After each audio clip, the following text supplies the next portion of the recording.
Hi there. This video focuses in on Portugal this time, where large wildfires have again recently been in the news. The fires ignited on the 17th of June in the Portugal Grande region and spread rapidly, appearing to cause the most destruction on the 18th of June. So far there have been 64 confirmed fatalities and 204 confirmed injuries, 7 of which are critical. A particularly nightmarish scene appears to have played out on a rural road where 47 of the deaths occurred in or near cars when a fire overtook the area, leading to what must have been unimaginable panic. 30 people died while trapped in their vehicles, while another 17 died nearby trying to escape on foot. Another 11 people died in Narration, near the IC8 motorway. 12 people cleverly survived near Mo Grande as fire overtook the roads by taking refuge in a large water tank near the motorway. The fires were visible from the Suomi NPB satellite, captured here on the night time of June the 19th at 2:48 a.m. In this video we're going to look at several aspects of this event. Firstly, a look at the weather conditions, and then at the ignition of the fires, and then we'll look at a brief look at the fuel, and finally a look at climate change impacts on this event.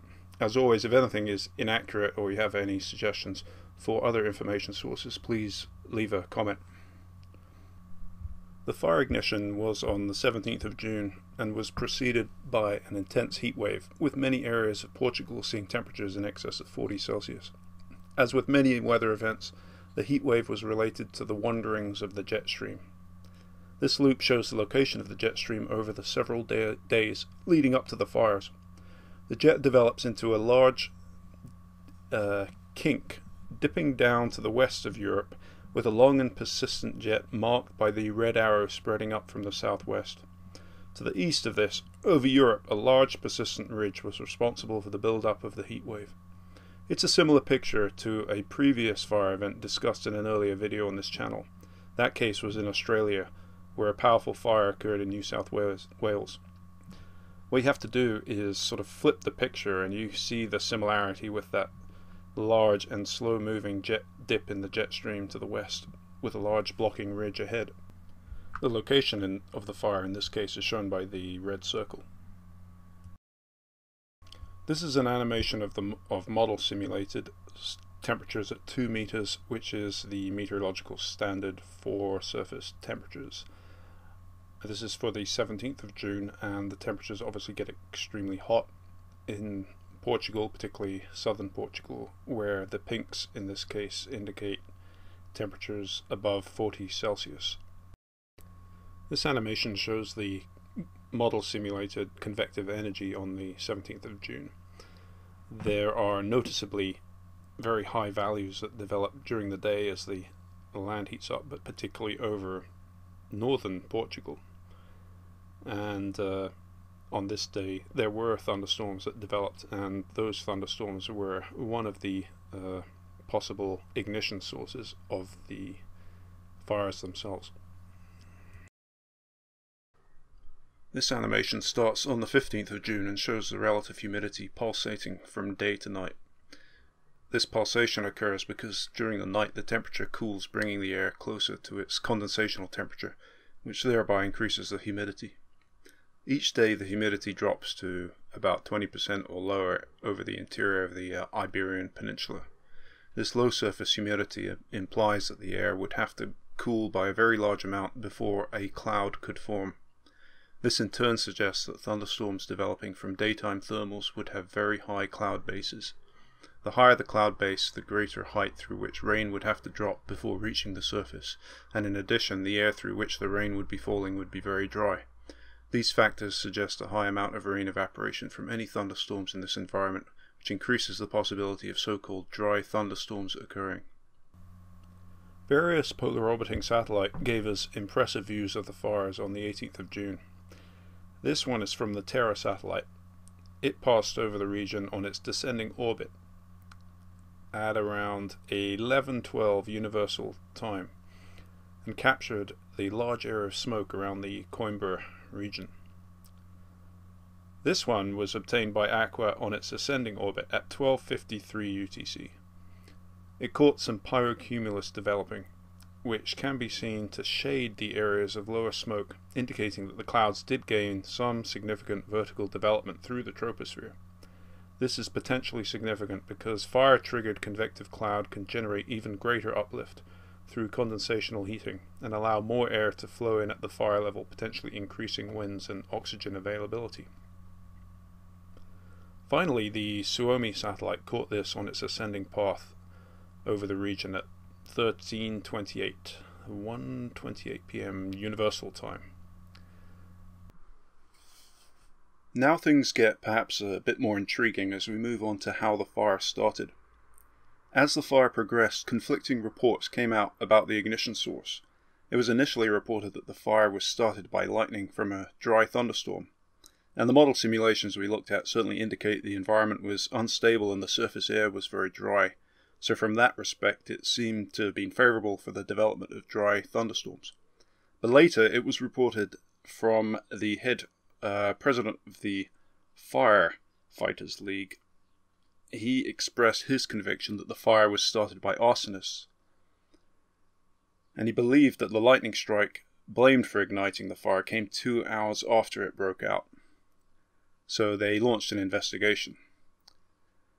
It was found that the worst fire started early Saturday afternoon in a forest area in Escalos Funderos in Pedrógão Grande. Apologies for the pronunciation, I cannot speak Portuguese.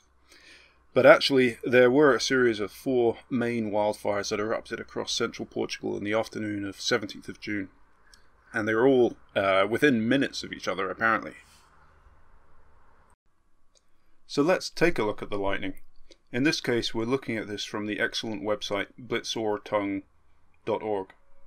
This lightning animation begins on the 16th of June, a day before the fires, which were reported to begin on the early afternoon of 17th of June.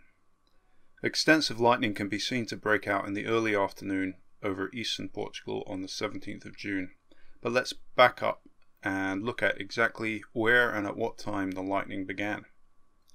Stop it there, and a rogue lightning strike bang in the middle of Portugal can be seen. And while it might seem strange to assume that the first strike lit the fire, there are reasons to do with timing to think that it was a very early strike. And this particular strike was registered at 13:50 Universal Time. Now, those same polar orbiters shown earlier have heat sensors that can detect fires as they orbit rapidly over. So let's see if any of the 17th of June passes detected a fire in the area before any of the lightning was detected. On the 17th of June, the first orbiter captured a pass over Portugal, and that was Terra, and it detected no fires in the region. Then along came Suomi at 13:47 UTC. Suomi is equipped with a better fire detection sensor, and it did detect a fire close to developing clouds to the east in central Portugal. Now, that rogue lightning strike we saw earlier was detected between 13:45 and 13:50 UTC, which puts it extremely close to the Suomi pass in terms of time. It actually seems quite an odd, lucky coincidence that this satellite happened to pass over at this critical time. Regardless, we now know that the first fire developed near the village of Escalos Funderos, so we can use Google Earth to see if this detected fire was near that village. And if we do that, we zoom in, and sure enough, this fire signature was right next to Escalos Funderos. So I think this leaves little doubt that the Suomi satellite detected this, the first fire of the Portugal Grande wildfire. Finally, let's wrap up part 1 and see if that rogue lightning strike that occurred at almost the same time as the detected fire was actually near the location of the fire. I've overlaid the lightning on Google Earth manually as best I can, and it appears that the lightning detected was close enough, though not directly over the fire. It should be remembered that lightning can travel many kilometers through the sky, and this was certainly close enough to have been from that very strike. Alternatively, there may have been an earlier strike not detected by the network. Either way, the lightning must have travelled horizontally out from that cloud to reach the location. However, this is not uncommon, and I saw some quite dramatic examples of this earlier this year in Darwin. In the end, it was concluded by the police that the fires were in fact ignited through natural causes and through a lightning strike. And apparently they even found the exact tree that was struck by lightning. So then, no human hand in the ignition of the fire, it seems, but spoiler alert, the hand of humans is likely to be far more significant in part 2 when we look at the fuel and the role of climate change. If you enjoyed this video, you might like some others on this channel. This is an unfunded channel, so the speed at which part 2 is complete will be determined by whether there is an interest in this one. Anyway, thanks for watching. See you next time.